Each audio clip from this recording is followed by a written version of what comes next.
पूर्व की कक्षा में हमने सवर्ण संज्ञा विधायक सूत्र पढ़ा और उसके अंतर्गत वर्णों का उच्चारण स्थान क्या है, उनका प्रयत्न क्या है, आभ्यंतर प्रयत्न क्या है, बाह्य प्रयत्न क्या है। तो सवर्ण संज्ञा हमने कर दी। अब सवर्ण संज्ञा का प्रयोजन क्या है, सवर्ण ग्राहकता,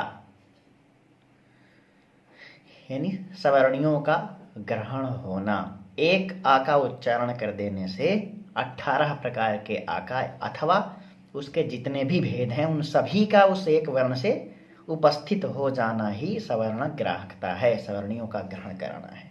सूत्र क्या है, अणुदित सवर्णस्य चाप् प्रत्ययः, चाप् प्रत्ययः, अणुदित सवर्णस्य चाप् प्रत्ययः, ये सूत्र है।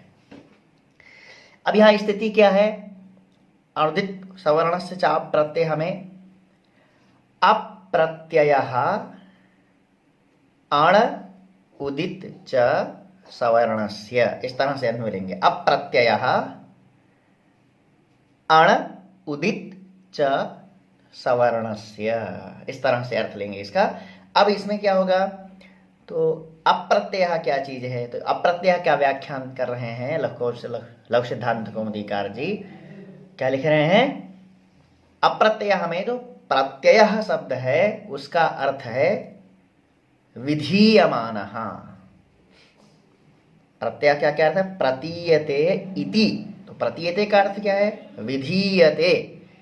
तो प्रतीयते का अर्थ क्या हुआ, विधीयते, प्रतीयते विधीयते इति प्रत्ययः, अर्थात विधीयमानः। प्रत्यय शब्द से अर्थ आता है विधीयमानः, जो विधीयमान है। और अप्रत्यय है तो न विधीयमानः इति अविधीयमानः। अप्रत्यय का अर्थ क्या हो जाएगा, अविधीयमानः। अविधीयमानः कः, अविधीयमान, विधीयमान, अविधीयमान क्या, विधीयमान का मतलब किसी सूत्र के द्वारा प्रत्यय आगम और आदेश रूप में जो कार्य किया जाता है, जो आदेश किया जाए अथवा आगम किया जाए अथवा प्रत्यय किया जाए, उसको विधीयमान कहते हैं। जैसे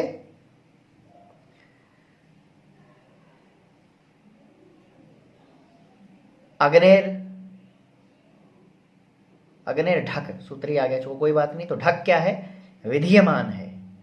ढक प्रत्यय क्या है, क्योंकि अग्नेर ढक, यह सूत्र ढक प्रत्यय कर रहा है, तो ढक प्रत्यय कर रहा है। अग्नि प्रकृति से, अग्नि इस प्रकृति से ढक प्रत्यय कर रहा है, तो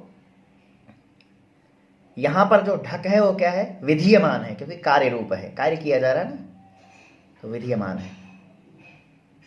जो कार्य रूप है, जो कार्य किया जा रहा है, उसी को विधीयमान कहा गया है। अथवा जैसे कर्मण्यण, कर्मण्यण से अण प्रत्यय हो रहा है, तो अण जो है वो विधीयमान है। अण क्या है, विधीयमान है। ठीक है, तो इस तरह से विधीयमान किसी सूत्र के द्वारा जो कार्य किया जा रहा है, चाहे वो प्रत्यय रूप हो, चाहे आदेश रूप हो अथवा आगम रूप हो, तीनों रूप हो सकता है, कोई दिक्कत नहीं, वो विधीयमान है। तो जो विधीयमान नहीं है, जो विधीयमान नहीं है, अविधीयमान, अविधीयमान मतलब जिसका विधान नहीं हो रहा हो, कोई सूत्र के द्वारा जो आगम आदेश अथवा प्रत्यय नहीं हो रहा हो। ऐसा कौन जिसका विधान नहीं हो रहा हो, ऐसा कौन जो कार्य रूप में नहीं हो रहा हो, तो वो है आगे क्या, अण उदित च। अण, अण मतलब अण संज्ञा, जैसे गया था ना, अण इति अयु वर्णानाम संज्ञा, यथा अणिति अयु वर्णानाम संज्ञा। लेकिन यहां जो अण है, इस अण से, इस अण संज्ञा से अयुण के अणा तक ही ये प्रत्याहार नहीं बनेगा, बल्कि यह जो अण प्रत्याहार है, यह जो अण संज्ञा है, वो अयुण सूत्र के आ से लेकर के लण सूत्र के णा तक वर्णों का ग्रहण करेगी, वर्णों का ग्रहण करेगी। ये जो संज्ञा है अण, ये जो संज्ञा है मतलब कि अनुदित सवर्ण से चा प्रत्यय इस सूत्र में जो अण है वो पर्णकार तक यानी लण सूत्र के अणकार तक प्रत्याहार बनेगा। अर्थात लण सूत्र के अणकार तक जितने वर्ण आएंगे उन वर्णों को इस अण प्रत्याहार में लिया जाएगा। इस अण प्रत्याहार के द्वारा उन सबका ग्रहण होगा। अयोण के आ से लेकर के और लण सूत्र के णा तक जितने वर्ण हैं उन सारे वर्णों का इस अण प्रत्याहार के द्वारा ग्रहण किया जाएगा। ठीक है, यही यहां पर इसके लिए कारिका है। परेणैवेण ग्रहा सर्वे, क्या जो इण प्रत्याहार है, इण प्रत्याहार वो सदा पर्णकार तक लिया जाएगा, यानी लण सूत्र के णा तक। इण प्रत्याहार कभी कोई प्रयोग सूत्रों में आता है तो इण प्रत्याहार को हम सीधा अयुण के आ से लेकर के और लण सूत्र के णा तक बनाएंगे। परेणैवेण ग्रहा सर्वे, सर्वत्र पूरा इण प्रत्याहार वहीं तक बनेगा, यानी लण सूत्र के णा तक ही बनेगा इण प्रत्याहार। परेणैवेण ग्रहाः सर्वे मतलब इण प्रत्याहार का जो ग्रह है, इण इस संज्ञा से, इण यह जो संज्ञा है, इण यह जो प्रत्याहार है, इस प्रत्याहार से अयुण के आ से लेकर के और लण सूत्र के णा तक ही लिया जाएगा सर्वत्र। और पूर्वेणैवाण ग्रहा मताः, पूर्वेणैव यानी पूर्व में जो ण है वहां तक ही अण प्रत्याहार यानी अण संज्ञा जो है, अण जो प्रत्याहार है वो सर्वत्र व्याकरण में अण के द्वारा अयुण के णा तक ही लिया जाएगा। अण संज्ञा से अण संज्ञा अण प्रत्याहार कहीं अगर व्याकरण में आता है तो उसके द्वारा पूर्व अणकार तक ही लिया जाए, यानी अयुण सूत्र के णा तक ही लिया जाएगा। बस ऋते अणदित सवर्णस्य एतदेकं परेणतु, केवल अण प्रत्याहार, केवल अनुदित सवर्णस्य चा प्रत्यय सूत्र को छोड़ करके बाकी जितने अण प्रत्याहार हैं वो पूर्व णकार तक लिए जाएंगे। इस सूत्र में जो अण है वो कहां तक लिया जाएगा तो पर्णकार तक लिया जाएगा। अयुण के आ से लेकर के और लण सूत्र का जो णा है वहां तक लिया जाएगा। इस केवल इस एक अणुदित सूत्र में जो अण आया हुआ है, इस अण प्रत्याहार में जो णा है वो लण सूत्र का णा लिया जाएगा। बाकी कहीं भी अगर अण आता है तो वह जो अण होगा वह अयुण के णा तक ही लिया जाएगा। ठीक है, एतद एकम ऋते एतद मतलब इसको छोड़ करके बाकी अन्यत्र जितने भी अण संज्ञा आएगी, अथवा अण संज्ञा कहिए या अण प्रत्याहार कहिए, एक ही बात है।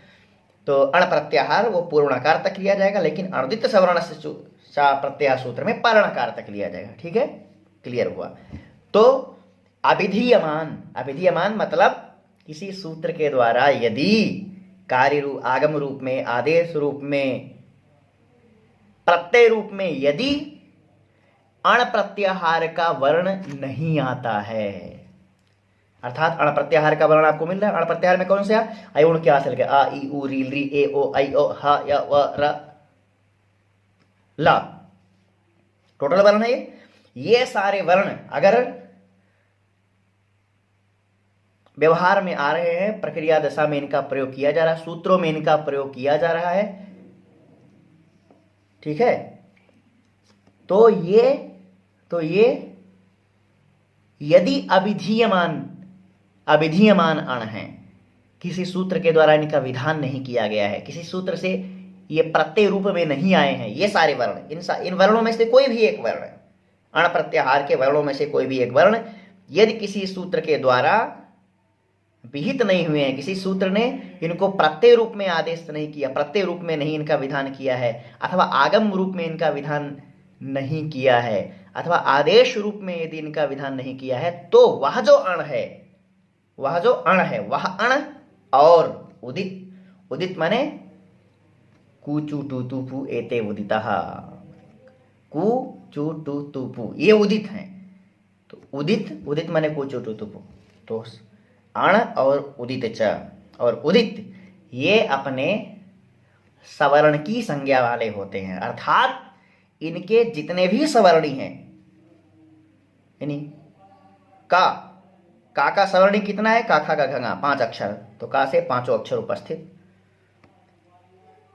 चू में चा है तो चा से सारे सवर्णी उपस्थित। ठीक है, चा अपने पूरे सवर्णियों का उपस्थापन करा देगा। चा उच्चारण कर दिया तो पूरे 5 अक्षर वहां आ जाएंगे। चू लिख दिया तो पूरे के पूरे 5 अक्षर आएंगे। कू लिख दिया तो पूरे पूरे 5 अक्षर आएंगे। अपने सवर्णियों का वो ज्ञान कराएगा, उसके जो सवर्णी हैं। इसी तरह से आ के 18 सवर्णी हैं। क्यों? क्योंकि 18 आ का जो उच्चारण स्थान है वो एक है, कंठ है, और उनका आभ्यंतर प्रयत्न क्या है, विवृत। तो जिसका उच्चारण स्थान और आभ्यंतर प्रयत्न समान हो, उनकी परस्पर सवर्ण संज्ञा होती है। तो 18 प्रकार के आ की परस्पर क्या हो जाएगी, सवर्ण संज्ञा, वो सवर्णी कहलाएंगे। और अर्दित सवर्ण से चा प्रत्यय क्या करेगा, एक आ का उच्चारण कर दिया तो उस आ से 18 प्रकार के आ की उपस्थिति करा देगा। उस एक आ से 18 प्रकार के आ का ज्ञान हो जाएगा। अर्थात वह जो आ है वो 18 प्रकार के आ का नाम है, उनकी संज्ञा हो जाएगा। एक आ कह दिया तो आ मतलब 18 प्रकार के आ। तो अविधीयमान जो अविधीयमान अण समझ में आ गया, जिसका किसी सूत्र के द्वारा विधान नहीं किया जाए, कार्य रूप में जो नहीं हो, वही अविधीयमान है। तो अविधीयमान अण, अविधीयमान उदित, उदित से सवर्णस्य संज्ञा से आत, सवर्णस्य संज्ञा से अपने सवर्ण की संज्ञा होते हैं, अर्थात अपने सवर्णियों का ज्ञान कराते हैं, अर्थात अपने सवर्णियों को उपस्थित कराते हैं। अर्थात एक आ का उच्चारण कर दिया तो 18 प्रकार के आ का ज्ञान वहां होता है, वो सारे 18 प्रकार के आ वहां उपस्थित हो जाते हैं। ठीक है, तो इस तरह से आगे लिख रहे हैं, अत्रैवाण परेण अणकारेण, कहा अत्रैव सूत्रवृत्ति में लिखा लक्षितार्थ कौमुदी में, पहले हो गया अभिधीयमानो अण उदिच्य सवर्ण से संज्ञा से आत, सवर्ण की संज्ञा कर दिया। अब लिखे अत्रैवाण, अत्रैव माने अस्मिन् सूत्रे एव, अत्र माने अस्मिन् सूत्रे एव, अत्रैव अस्मिन् सूत्रे एव, इस सूत्र में ही, अत्रैव अण परेण णकारेण, यहां इस सूत्र में जो अण है, यानी अण संज्ञा जो है, अण जो प्रत्याहार है वो परेण णकारेण पर णकार तक लिया जाएगा, रण सूत्र के णकार तक लिया जाएगा। ठीक है, स्पष्ट। उसके बाद कुचुटुतुपु एते उदितः, तो उदित क्या चीज है भैया, तो कुचुटुतुपे उदित हैं, उदित बता दिया। उसके बाद तदेवम, तदेवम, अब इस प्रकार से सवर्ण संज्ञा हो गई, उच्चारण स्थान हो गया, अब सवर्ण ग्राहकता बता दिया। तो अब क्या होगा, सवर्ण ग्रहण करने से क्या होगा, तो आ इति अष्टादशानाम संज्ञा, इस तरह से जो अ है वो 18 प्रकार के आ का नाम है, अर्थात एक आ से 18 प्रकार के आ की उपस्थिति होगी। ठीक है, अष्टादशा नाम संज्ञा, तथैव इकारो कारो, उसी प्रकार से इकार के भी 18 भेद है, तो ई भी 18 प्रकार के इकार का संज्ञा है, नाम है। उकार का भी इसी तरह से, उकार के भी 18 भेद हैं, तथे इकारो कारो, तो आ ई उ ये तीनों 18 प्रकार के हैं। ऋकार 30, कहा जो ऋकार है, जो ऋकार है, ऋवर्ण है, वो 30 प्रकार की संज्ञा वाला है। क्यों भाई 30 प्रकार की संज्ञा वाला है, कहा उसका एक चक्कर है, एक वार्तिक अपन ने छोड़ा था बीच में, ध्यान नहीं दिया था उसमें पिछली कक्षा में।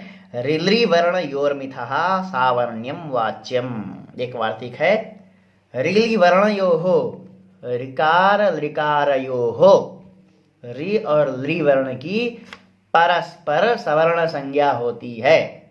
वार्तिक इस वार्तिक से रि और लि, यद्यपि रि का मूर्धा स्थान है, लि का दंत स्थान है, यद्यपि आभ्यंतर प्रयत्न समान है, लेकिन उच्चारण स्थान भेद होने पर भी इस वार्तिक के द्वारा रि और लृ वर्ण की परस्पर सवर्ण संज्ञा होती है। सवर्ण संज्ञा होने के कारण रि के 18 भेद और लि के 12 भेद, 18 + 12 = 30, 18 और 12 को मिलाए तो 30 बन गया। 18 भेद रि के और 12 भेद लृ के, तो दोनों मिलाकर के कितने हो गए? 30। तो इसलिए ऋकारस्त्रिंशतः तथैव ऋकारोपि। इसी प्रकार से ली का भी, क्योंकि ली के 12 भेद और री के जो है 18 भेद, तो इसको भी मिलाएंगे तो 30। तो ऋकार और ऋकार दोनों 30 प्रकार के हो जाते हैं। ठीक है, इस तरह से एचो द्वादशा नाम कहा। एच प्रत्याहार द्वादश, द्वादश संज्ञा माने एच प्रत्याहार में कौन कौन आता है? एच संज्ञा किन वर्णों की है? तो ए ओ आई औ, ये 4 वर्ण हैं जो एच में आते हैं, एच प्रत्याहार में आते हैं, अथवा एच इस पद से ए ओ आई औ को लिया जाता है। एच पदवाच्य क्या है? ए ओ आई औ है। ठीक है, एच यह जो पद है, एच पदवाच्य क्या है? एच यह जो संज्ञा है, इस संज्ञा का वाच्य क्या है, अर्थ क्या है, इनका मतलब क्या है? तो ए ओ आई औ। तो ए औ, ए आई ओ औ, इनके चूंकि 12 भेद हैं, इनमें ह्रस्व होता नहीं है, तो ये सब द्वादशा नाम संज्ञा। 12 की, ए माने द्वादश ए, आई माने द्वादश ए, ओ माने द्वादश प्रकार के ओ, औ द्वादश प्रकार के औ की संज्ञा वाला हुआ। अनुनासिका अनुनासिक भेदेन यवलादिधा कहा। अनुनासिक और अनुनासिक भेद से य व ला दो प्रकार के हैं, 2 भेद हैं उनके। तेन, तेन माने अनुनासिक और अनुनासिक होने के कारण, अनुनासिक और अनुनासिक होने के कारण तेन अनुनासिका तेन अननुनासिकास्ते द्वयोर्द्वयो संज्ञा। इसलिए जो अननुनासिक हैं, जो अननुनासिक हैं, अननुनासिक यानी शुद्ध या हुआ ला, वो 2 की संज्ञा वाले हुए, या हुआ वा ला ला। ठीक है, 2 अनुनासिक ला, अनुनासिक या, अनुनासिक व अनुनासिक व। तो जो अननुनासिका, अनुनासिका माने जो शुद्ध है, जो या है, वह या और या 2 की संज्ञा हुआ। ठीक है, इस तरह से अनुदित सवर्ण से च प्रत्यय सूत्र पूर्ण होता है। इसके बाद अगला सूत्र है परः सन्निकर्षः संहितः। अगला सूत्र क्या? परः सन्निकर्षः संहितः। संहिता संज्ञा करने वाला सूत्र है, संहिता संज्ञा करता है। परः अतिशयितः, सन्निकर्षः सन्निधिः, सामीप्यम अतिशय जो सन्निधि है, किसकी अतिशय सन्निधि? वर्णानाम, वर्णों की अतिशय सन्निधि। वर्णानाम अतिशय सन्निधि संहिता संज्ञा स्यात्। उनकी संहिता, वर्णानाम अतिशय सन्निधि संहिता संज्ञा स्यात्। वर्णों की अतिशय सन्निधि जो है उसकी क्या होती है? संहिता संज्ञा होती है। वर्णों की अतिशय सन्निधि संहिता संज्ञा होती है। अतिशय सन्निधि मतलब अतिशय, वर्णों की अतिशय, परः माने अतिशयितः माने अत्यंत अतिशय, सन्निकर्षः सन्निधि ही, सामीप्य अतिशय सामीप्य, अतिशय सन्निधि, इसी को क्या कहेंगे? संहिता संज्ञा। यही संहिता संज्ञा है। ठीक है, लेकिन यहाँ अतिशयित का व्याख्यान किया। अतिशयित का क्या किया है? अर्धमात्राधिक काल व्यवाय रहितत्वम संहितात्वम। अर्धमात्रा यानी अर्धमात्रा में आधी मात्रा, काल के व्यवाय से, व्यवधान से रहित। अर्धमात्रा की, अर्धमात्रा किसका? व्यंजनम चार्धमात्रिकम। व्यंजन, व्यंजन का अर्धमात्रा काल है उच्चारण।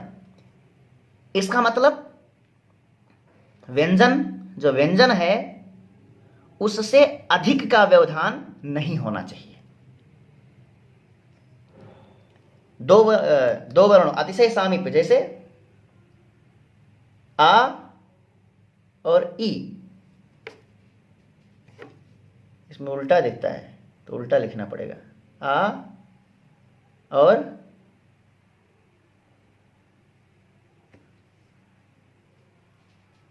दिख रहा है क्या? नहीं दिख रहा है। आ और ई, आ और ई, इसके बीच में इन दोनों वर्ण की अतिशय सन्निधि है, इसलिए इनकी क्या हो जाएगी? संहिता संज्ञा। अब इसके बीच में अगर व्यंजन वर्ण अगर एक आ जाता है, व्यंजन वर्ण कोई, जैसे मान लो हलंत का,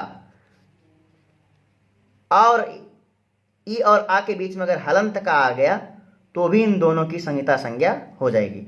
लेकिन ई और आ के बीच में री वर्ण आ गया, कोई स्वर वर्ण आ गया, कोई स्वर वर्ण आ गया तो उसकी संहिता संज्ञा नहीं होगी।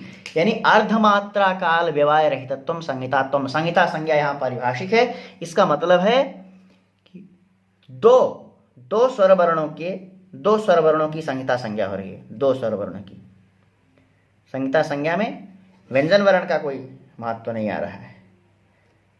इधर स्वर वर्ण, इधर स्वर वर्ण, दोनों अगर अतिशय समीप है तो उनकी परस्पर क्या होगी? संहिता संज्ञा। और बीच में यदि व्यंजन वर्ण आ जाए तो भी संहिता संज्ञा हो जाएगी। ठीक है, तो इस तरह से परा निकर्षा संहिता संज्ञा करने वाला सूत्र। उसके बाद सूत्र आता है हलोन्तराः संयोगः। हलोन्तराः संयोगः, यह संयोग संज्ञा करता है सूत्र। हलोन्तराः संयोगः क्या करता है? संयोग संज्ञा। तो संहिता संज्ञा हो गई, उसके बाद संयोग संज्ञा। अनंतराः, अंतर व्यवधानम, अंतर माने व्यवधान, अनंतराः माने व्यवधानाभावः, व्यवधान रहित, कोई व्यवधान नहीं हो। अनंतराः के हलः अनंतराः संयोगः, अनंतराः हलः संयोगः, है ना? तो इसी को लिख रहे हैं। तो अनंतराः हलः संयोगः मतलब व्यवधान रहित। तो व्यवधान किसका होगा? तो अचों का। भाई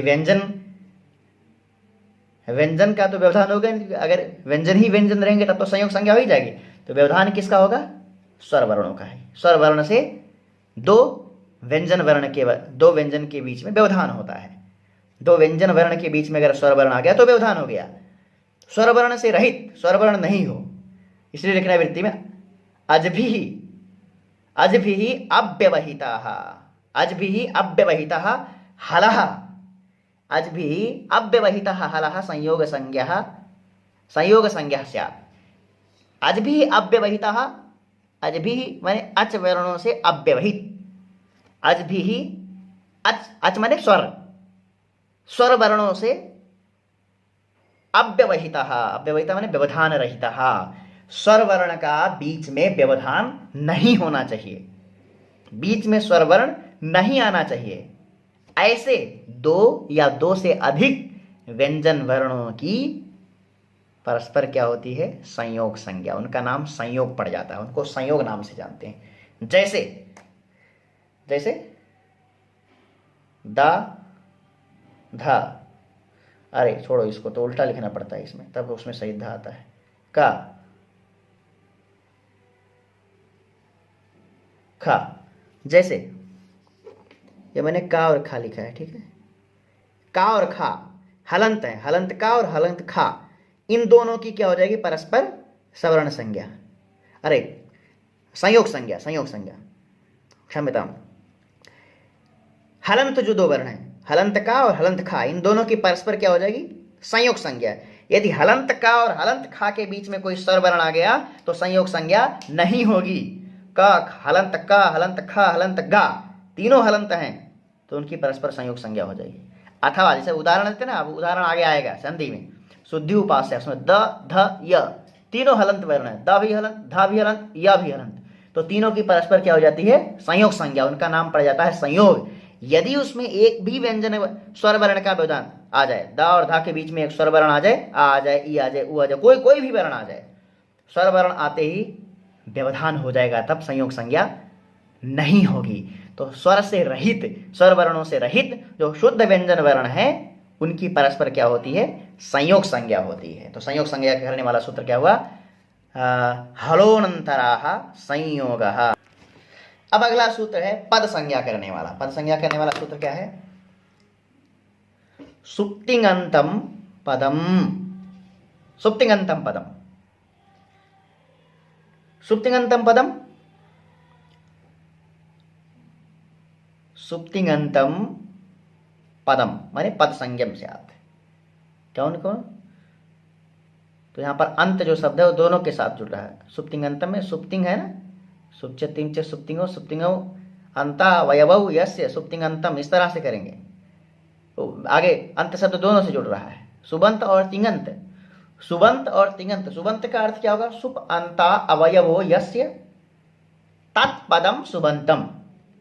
सुप है अंतिम अवयव जिसका, सुप है अंतिम, सुप अंता अवयवो यस्य तत्पदम सुबंतम पदम।